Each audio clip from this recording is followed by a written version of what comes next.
In episode 2, where we made the no-bake oatmeal carrot cake bites, we said that carbohydrates are the preferred choice of fuel for working muscles and brain. So whole grains fall into that category, and they serve as a great source of vitamins, antioxidants, phytochemicals, and even healthy fats and protein.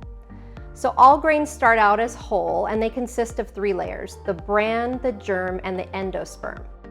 In the process of refining grains to make flour, the outer fiber-rich bran layer and the inner nutrient-rich germ layer get removed. What's left over is that middle endosperm layer, and that gets milled into this fluffy, starchy flour to make processed snack foods. Things like cakes, muffins, cookies, all those good things that we love.